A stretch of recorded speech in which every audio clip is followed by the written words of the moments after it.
Assalamualaikum warahmatullahi wabarakatuh. Salam sejahtera untuk kita semua.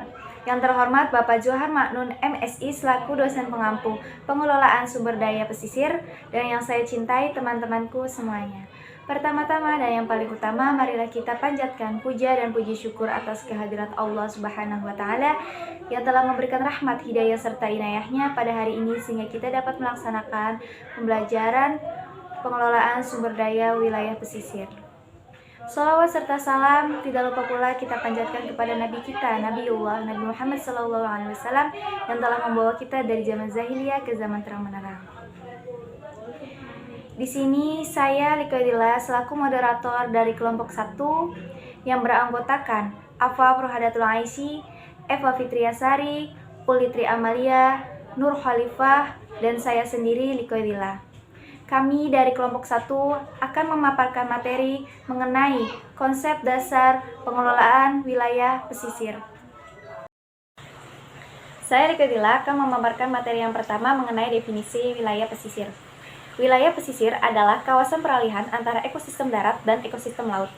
Wilayah pesisir juga dapat diartikan sebagai suatu tempat di mana terjadi pertemuan antara daratan dan lautan yang mencakup lingkungan di sepanjang garis pantai dan air. Batas pesisir yaitu batas ke arah darat dan batas ke arah laut, baik secara ekologis, administrasi, dan perencanaan.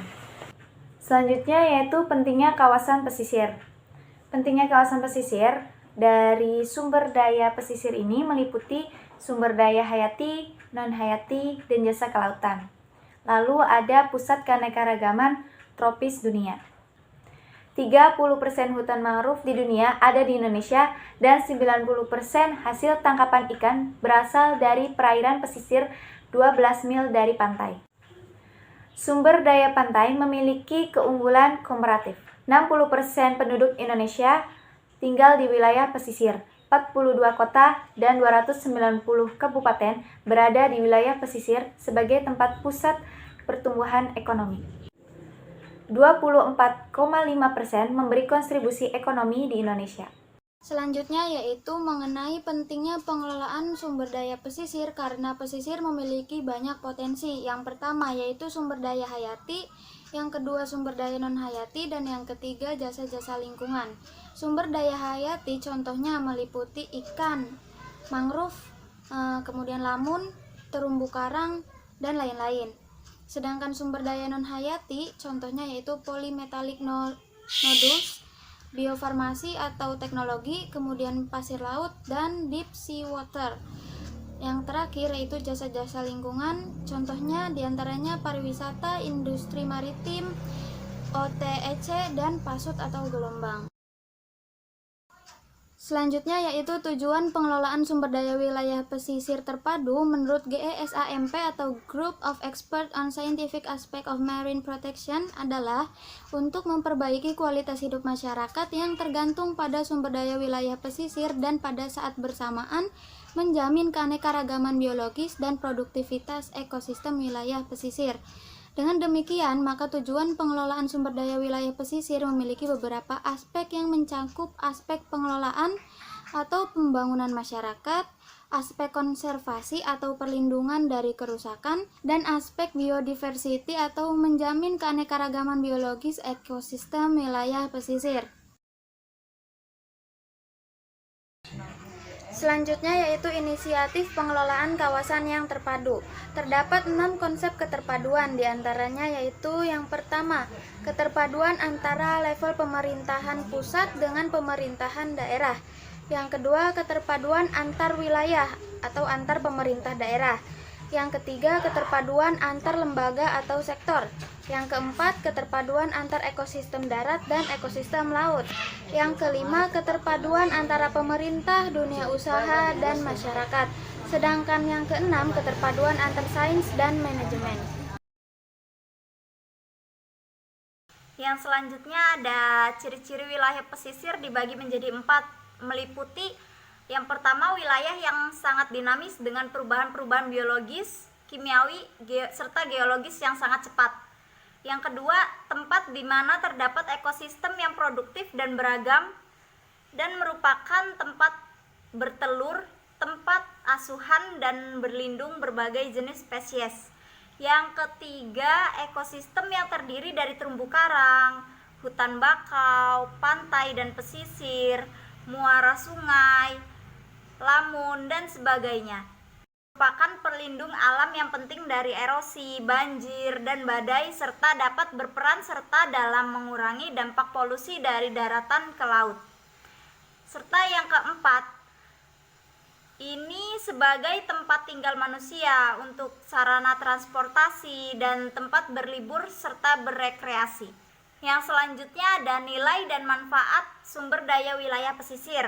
Sumber daya wilayah pesisir ini mempunyai nilai dan manfaat yang sangat besar bagi kehidupan manusia, antara lain: yang pertama, wilayah pesisir adalah tempat yang paling kaya secara ekonomis dan ekologis. Yang kedua, tempat berbagai fasilitas seperti pelabuhan dan industri berada. Yang ketiga, sumber mineral dan pertambangan seperti minyak, gas, emas, pasir, bahan galian, dan sebagainya. Yang keempat, tempat yang sangat disenangi untuk kegiatan pariwisata dan tujuan berlibur. Yang kelima, ini tempat tinggal lebih dari setengah populasi di dunia. 2/3 kota-kota besar berada di wilayah pesisir. Dan yang keenam, ini tempat buangan sampah dan kotoran. Salah satu ekosistem wilayah pesisir yang penting yaitu terumbu karang. Terumbu karang mempunyai manfaat yang sangat penting bagi kehidupan manusia. Terumbu karang berfungsi antara lain sebagai tempat menangkap ikan, pariwisata, pelindung pantai, dan tempat keanekaragaman hayati yang penting bagi manusia. Dalam hal perikanan, terumbu karang merupakan tempat hidup berbagai ikan, karang, kerang, lobster, dan kepiting yang mahal harganya. Oke, baik, selanjutnya itu terpadu dalam sumber daya pesisir yang menyangkut berbagai dimensi. Itu ada 5. Yang pertama, terpadu antar sektor, terpadu antar ekosistem darat dan air di wilayah pesisir, terpadu antar tingkat pemerintah, terpadu antar disiplin ilmu pengelolaan, dan yang terakhir itu terpadu antar bangsa, internasional, dan politik. Pengelolaan sumber daya wilayah pesisir atau PSWP harus mencakup dan berprinsip pada program PSWP memerlukan pendekatan menyeluruh, terpadu, dan multisektor. Perencanaan PSWP harus konsisten, dikembangkan, dan diintegrasikan ke dalam program di lembaga yang sudah ada. Proses perencanaan dan pelaksanaan harus melibatkan partisipasi masyarakat. Program harus dibangun dan didasarkan pada kapasitas lokal.